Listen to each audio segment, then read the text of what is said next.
श्री सद्गुरु महाराज की जय। मंगल मूर्ति सतगुरु मिलवे सर्वाधार, मंगलमय मंगल करण बिनवो बारंबार। धन्य धन्य सद्गुरु सुखद महिमा कही न जाय, जो कछु कहूँ तुमरी कृपा मोते कछु न बसाय। पुनश्च सब धरती कागज करूं, लेखन सब बन राय। सात समुद्र की मसी करूं, गुरु गुण लिखा न जाय। बोलिए प्रेम से श्री सद्गुरु महाराज की जय। अव्यक्त रूप से विराजमान संत सद्गुरु महाराज के श्री चरणों में कोटि कोटि नमन, कोटि कोटि नमन। अव्यक्त रूप से विराजमान संत सद्गुरु महर्षि संत सेवी परमहंस जी महाराज के श्री चरणों में कोटि कोटि नमन, कोटि कोटि नमन। उपस्थित अत्यंत भाग्यशाली सदात्माओं, आप सबको सहस्त्र सहस्त्र नमन, सहस्त्र सहस्त्र नमन। अभी हम लोगों ने सत्संग योग का पाठ पढ़ा और ईश्वर के स्वरूप को जाना और आज्ञा चक्र के बारे में भी पढ़ा। हम लोगों ने जानने में आया है सत्संग योग के पाठ से कि सुषुम्ना ही प्रधान तीर्थ है, सुषुम्ना ही परम गति है और सुषुम्ना से बढ़कर लगभग और कुछ नहीं है। तो सुषुम्ना कहते किसको हैं, इसको जानना हम लोग को जरूर चाहिए। हम लोगों की ईड़ा पीड़ा और सुषुम्ना तीन नाड़ियां हैं। ऐसे तो 72 करोड़ 72 लाख 72,000 कुछ नाड़ियां हैं, जिनमें 101 प्रधान नाड़ियां हैं, जिनमें 9 प्रधान नाड़ियां हैं, जिनमें 3 प्रधान नाड़ियां हैं। 3 प्रधान नाड़ियों में ईड़ा, पिंगला और सुषुम्ना है। हम लोगों को उस सुषुम्ना का भेद और ज्ञान जानना है। आज्ञा चक्र का भी भेद और ज्ञान जानना है। जानते तो आप सभी लोग हैं, फिर भी उसको रिपीट किया जाता है। हम लोग को जैसे आँख देखने का काम करती है, कान सुनने का काम करता है, प्रत्येक इंद्रिय अपना अपना काम करती है। इसी तरह सुषुम्ना मार्ग से ईश्वर तक जाया जाता है। सुषुम्ना ही एक मार्ग है जो ईश्वर तक पहुंचाने में हम लोगों को सहायता करता है। सुषुम्ना है क्या? ईड़ा, पिंगला और सुषुम्ना, तीसरी जो है सरस्वती भी उसको कहते हैं, वो जो है हम लोग को जहाँ मिलती है उसको सुषुम्ना कहते हैं। दोनों आँखों की दोनों दृष्टिधारों अब संतमत में बताया करते हैं कि 12 अंगुल पर जा करके मिलती है। लेकिन इसके लिए मनुष्य शरीर हम लोग को एकदम सीधा रहना चाहिए, ताकि हमारी पीठ की जो हड्डी है वो एकदम सीधी रहे। उसी होकर करके ही सुषुम्ना आती है। इसलिए हम लोग जब बैठे हैं तो 10 दिशाओं को छोड़कर 10 दिशाएं हैं, उत्तर दक्षिण पूरब पश्चिम, चारों दिशाओं के 4 कोने ऊपर और नीचे, उनको छोड़कर समतल जमीन पर बैठना चाहिए और समतल एकदम समतल होनी चाहिए और दृष्टिधारों को आंख बंद कर करके एकदम सीध में देखना चाहिए। उस सीध में देखने से हम लोगों को अगर एक सीध में रहेगी, 100% सीध में रहेगी, 1 mm का 100वां भाग भी नीचे ऊपर नहीं रहेगी तो दृष्टि की धारें मिल जाएंगी। दृष्टि की धारें मिल जाएंगी तो वहीं पर सुषुम्ना के कारण हम लोग को स्वर्णिम बिंदु का उदय होगा। इसको काम को करने के लिए हम लोगों को पहले मानस जप और मानस ध्यान बहुत ज़्यादा करना चाहिए। मानस जप करने से मानस ध्यान करने की योग्यता आती है, और मानस ध्यान जब बहुत ज़्यादा करते हैं तो सद्गुरु का या आप जिसको मानते हैं भगवान कृष्ण का, राम का, उनका रूप प्रकट हो जाता है। जब रूप प्रकट हो जाता है तो वो भी बहुत बड़ी बात नहीं है। उस रूप के बाद आपको आज्ञा चक्र पे सूक्ष्म रूप से उनका रूप प्रकट होना जरूरी है। वो रूप जब प्रकट हो जाता है तब आपको दृष्टि साधन की क्रिया की योग्यता आप में आ जाती है। जब वो रूप प्रकट हो गया तो आपको दृष्टि साधन कुछ ही दिनों में करने में उसकी योग्यता आ जाती है।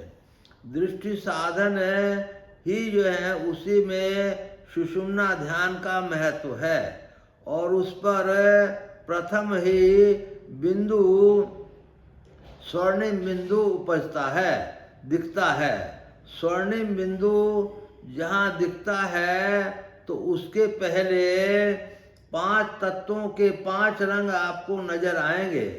ऐसा भी होता है किसी को 1, किसी को 2, किसी को 3, किसी को 4 और किसी को 5 रंग भी नजर आते हैं। लेकिन 1 तत्व या 2 तत्व वाले को भी स्वर्णिम बिंदु दिखता है, ऐसा संत महात्मा लोग कहते हैं। इसलिए पहले 5 तत्वों के 5 रंग आपको नजर आएंगे। इसके बाद आप आगे बढ़ते हैं तो उसके बाद जो है आपको दिव्य दृष्टि भी नजर हो जाएगी, ऐसा संत महात्मा लोग कहते हैं। सुख मनिया में मोरी नजर लागी, सुख मनिया में मोरी नजर लागी, ऐसा गुरु महाराज की वाणी में आया है। उस सुख मनिया में आपकी नजर लग गए तो आप घंटे घंटे भी उसमें रहें, आपको आनंद ही आनंद होगा। वो आनंद ऐसा आनंद है कि जिसको भूलना चाह करके भी आप भूल नहीं सकते हैं। तो इसलिए हम लोग को सुषुम्ना ध्यान का सबसे ज़्यादा महत्व बताया गया है। आकाश रूपी कमल में उसके अग्रभाग में माया शक्ति विराजमान है, मध्य भाग में पराशक्ति विराजमान है, और नीचे भाग में बिंदुमयी शक्ति विराजमान है, और बिंदु के बीच में जीवात्मा सूक्ष्म रूप से विराजमान है। इसको ध्यान दीजिएगा। माया शक्ति माने विद्या माया और अविद्या माया, ये विद्या माया रूपी शक्ति विराजमान है, इससे हानि नहीं होती। पराशक्ति मतलब शब्द रूपी शक्ति विराजमान है, और उसके भी आगे बिंदुमय शक्ति विराजमान है, और बिंदु के बीच में जीवात्मा सूक्ष्म रूप से विराजमान है। जीवात्मा मतलब हमारी आत्मा, वो सूक्ष्म रूप से विराजमान है। उस रास्ते पर जो सुषुम्ना ध्यान है वही चलेगी, उसको मन सहित चलेगी। मन विद्युत चित्त अहंकार की है त्रिकुटी लग दौड़, जन दरिया इनके परे ररंकार की ठोर। मन बुद्धि चित्त और अहंकार ये चारों इंद्रियां को त्रिकुटी तक वो चलेंगी। त्रिकुटी के आगे वो रहेंगी तो जरूर, लेकिन चलेगी केवल आपकी सूरत चलेगी। इसलिए हम लोगों का परम कर्तव्य है कि किसी भी प्रकार हम लोग इस रास्ते को करें। इस रास्ते को करने के लिए अपने अभ्यास की ज़रूरत है। तो मैंने अभी कहा था कि पहले आपको मानस ध्यान की आवश्यकता है। मानस ध्यान में आप पूर्ण हो जाते हैं तो मानस जप में पूर्ण हो जाते हैं तो फिर मानस ध्यान की आवश्यकता है। मानस ध्यान में जब गुरु मूर्ति दिखती है और उसके बाद बहुत प्रैक्टिस होने पर माने गुरु मूर्ति सूक्ष्म रूप पे आज्ञा चक्र पे स्क्वायर में होकर नजर आती है, तब जो है वो पूर्ण मानस ध्यान हुआ। यदि कहते हैं कि कुछ भी हो जाए, माने एक वो है, अगर गुरु की मूरत या जिसको आप मानते हैं उनकी मूरत आज्ञा चक्र पे सूक्ष्म रूप से नहीं आती तो चाहे कुछ भी हो जाए, लेकिन आप दृष्टि साधन की क्रिया में आगे नहीं बढ़ सकते। इसलिए हमारा परम कर्तव्य है कि उस मूर्ति को लाना ही पड़ेगा। वो जो है आएंगी, वो आ जाएगी, तब हमारा दृष्टि साधन में क्रिया होगा। हम लोग सहज दल कमल में जाते हैं, ये दृष्टि साधन शुरुआत हुई। सहज दल कमल में हम लोगों को जैसे आकाश का तारा मंडल नजर आता है, उसी तरह सहज दल कमल में हम लोग को आकाश का तारा मंडल से तो आता ही है, चांद भी नजर आता है, ऐसा संत महात्मा लोग कहते हैं। चांद में जब नजर आता है तो उसके बाद जो है हम लोगों को ध्यान करते करते, अति परिश्रम करते करते हम लोगों को सूर्य भी नजर आता है। सूर्य भी जब नजर आता है तो उस समय आपकी स्थिति बहुत प्रकांड हो जाती है, क्योंकि जब सूर्य नजर आता है तो आपको सारी विद्याएं आपके रूबरू खड़ी हो जाती हैं। मतलब आपको हरेक संसार की विद्याओं का ज्ञान हो जाता है। महर्षि में ही परमहंस जी महाराज, गुरु महाराज एक दफे दार्जिलिंग गए हुए थे। वहाँ पर वो हिंदी में अपना प्रवचन दे रहे थे, लेकिन वहाँ के लोग बंगाली थे, वो लोग उठ करके चले गए। उन्होंने पूछा कि क्या बात है, बोले कि ये लोग जो हैं हिंदी नहीं जानते। तब गुरु महाराज ने फिर जो है बंगला में बोलना शुरू कर दिया। उसके बाद प्रवचन समाप्त होने के बाद महात्माओं ने पूछा कि हुजूर ये तो जो है आप तो कभी बंगला बोले नहीं। बोले अरे क्या, ये तो साधारण सी बात है, त्रिकुटी महल में विद्या सारा, तो त्रिकुटी महल में पहुँचते ही सारी विद्याएं आ जाती है। मतलब त्रिकुटी महल सूर्य के दर्शन को कहते हैं, सूर्य के दर्शन से त्रिकुटी वो जगह है। इसलिए सारी की सारी विद्याएं आपको वहाँ पे नज़र आ जाती है, वहाँ पे आपको ज्ञान हो जाता है। किसी भी विद्या को, किसी भी साइंस को, किसी भी भाषा को, जर्मन हो, अंग्रेजी हो, बिलायती हो, सिंधी हो, मारवाड़ी हो, या कोई भी भाषा, कोई भी किताब लिखे रहते हैं तो वो नज़र आता है। इसके बाद आम लोगों को अनहद नादों की सुनवाई आती है। अनहद नाद में जाने से पहले हमारा कर्म मंडल नाश को प्राप्त हो जाता है, और नाश को कर्म मंडल जब नाश को प्राप्त हो गया तो हमको दोबारा जन्म लेने की आवश्यकता नहीं है, क्योंकि हमारा कर्म बचा ही नहीं। कर्म जब बचा नहीं तो किसके लिए भोगेंगे, न सुख बचा न दुख बचा। इसलिए कर्म नाश मंडल को प्राप्त हो गया। कर्म जब नाश मंडल को प्राप्त हो गया तब हमको अनहद ध्वनि सुनने को पड़ती है। इसीलिए सत्संग योग में भाग 1 में लिखा हुआ है, शब्द की डगर पे चढ़े हुए की अधोगति नहीं होती। वहाँ पे पहुँचने पर आपको जो है अधोगति हो ही नहीं सकती है। इसलिए इसके बाद जो है हम लोग अनहद नाद में इतने मस्त हो जाते हैं कि हम लोग को संसार की सुध नहीं रहती है। संसार अपने काम करता रहे और हम अपना काम प्रभु से मिलने के लिए चेष्टा करते रहें। यहाँ वो स्थिति हो जाती है कि उनको कछु न चाहिए, वो खुद ही शहंशाह हो जाते हैं। फिर अनदनाद के बाद अनाहत नाद, जो सर्वेश्वर का शब्द है वो सुनने को मिल जाता है।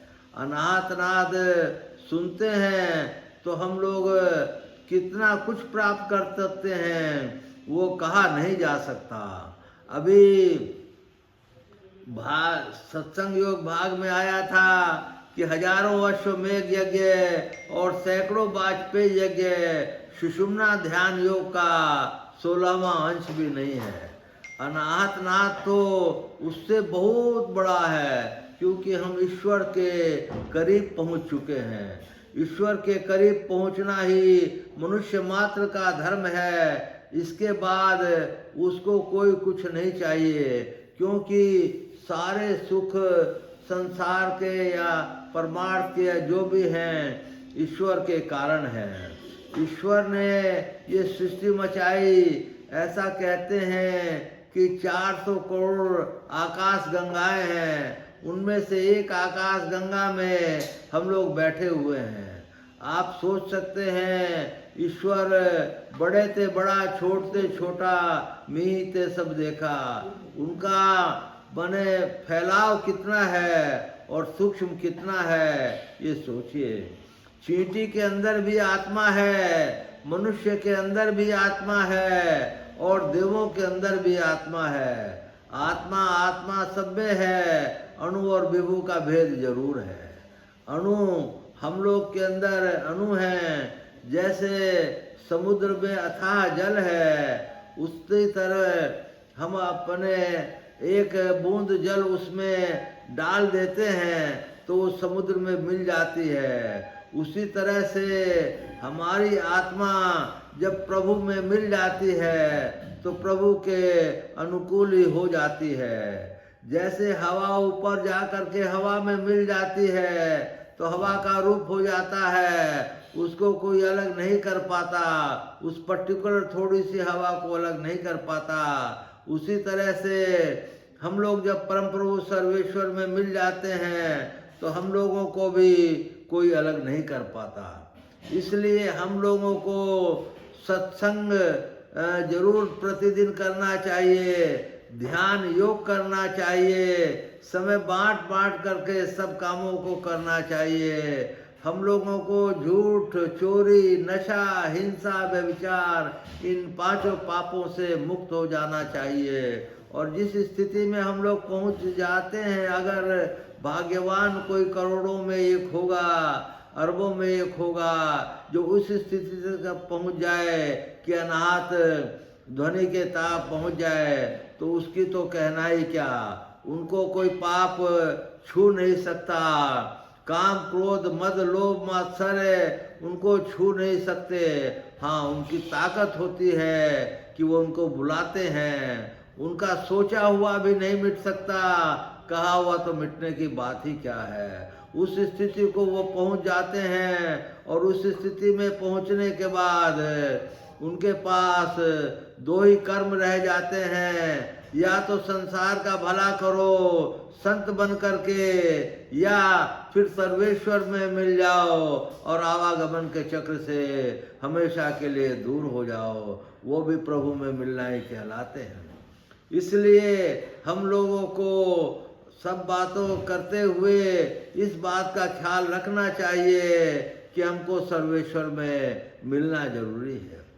पहले जमाने में लोग राम, कृष्ण ये सब शुभ नाम रखते थे। उसका कारण क्या था? मैंने कल्याण के एक अंक में पढ़ा था कि प्रभु जिसका नाम तो शंकर हो, लेकिन वो काम दूसरे ही करता हो, मने शराब भी पीता हो, ऐसा वैसा करता हो, तो उसका बाप उसको अंत गति में बुलाए तो उसका क्या होगा? बोले प्रभु इतने कृपालु हैं कि प्रभु का नाम ले करके बुलाने से उसकी भी अच्छी गति हो जाती है। इसलिए संसार में पहले हम लोग इस तरह का करते थे। हम लोगों का खाना पीना भी इतना शुद्ध होता था कि खेती होती थी तो गाय भैंस और ये उस सब का गोबर हो जाता था, खाद बन जाती थी और हम लोगों को शुद्ध दूध और शुद्ध गेहूं चना ये सब मिलता था। आजकल उनका माने कमी हो रही है, धीरे धीरे दूसरे सिस्टमों को अपना करके के कर रहे हैं और खाने की ऊर्जा, खाने की जो शक्ति है वो भी कमती है और जो सामान मिलता है वो भी नकली है। इसलिए हम लोगों को चाहिए कि पुराने रीति रिवाजों को जिनसे संभव हो पालन करने का यथा योग्य ये करें। हम किसी दूसरे की स्वप्न में भी कोई बुराई को न देखें, अच्छाई और अच्छाई को ही देखें, उसी में हमारा कल्याण है। सहन शक्ति ही सबसे बड़ा बल है। जो सहता है उसकी बनती है, जो सहना नहीं जानता उसका सब कोई बिगड़ जाता है। लास्ट में एक बात बता करके अपनी वाणी को विराम दूंगा। पहले जमाने में या इसी जमाने में किसी आदमी ने अपना खेत बेच दिया, कोई जमींदार ने अपना खेत, किसी खेत का कुछ भाग उसको दे दिया पैसा लेकर करके। उसके खेत में एक हंडी निकली सोने की, तो उस जिसने खेत लिया था वो सोने की हंडी और उसमें अशर्फी भरी थी, वो लेके वो जमींदार के पास आया कि हंडी आपकी है, आप ले लीजिए, क्योंकि मैंने तो खेत भर खरीदा था, खेत के नीचे का सामान नहीं खरीदा था। जमींदार ने कहा मैं हंडी लेके क्या करूँगा, जब मैंने खेत तुमको दे दिया तो बात खत्म हो गई, मैंने पैसा उसका ले लिया, मैं इसको नहीं ले सकता। पंचायत में निर्णय पहुंचा तो पंचायत ने ये फैसला किया कि जैसे अधिकार तो उस पर जिसने खेत खरीदा था उसी का है, अब वो अगर उसको नहीं रखना चाहता है तो धर्म पुण्य के कामों में लगा दे, कोई हर्जा नहीं है। इसी तरह से पहले धर्मशाला, गौशाला पवित्र काम बनते थे, आज भी हम लोग को उसके तरफ भी बढ़ना चाहिए। 4 ऋण बहुत जरूरी हैं, माँ बाप का ऋण, देव का ऋण या गुरु का ऋण, और जिस धरती पर हम लोग रहते हैं वो पृथ्वी का ऋण। इसलिए इन 4 ऋणों को हम लोगों को यथासंभव पूर्ण करना चाहिए। बोलिए प्रेम से श्री सद्गुरु महाराज की जय।